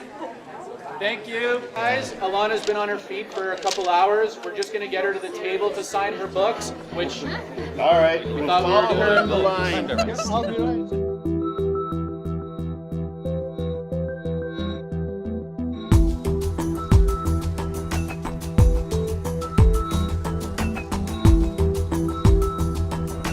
Thank you very much.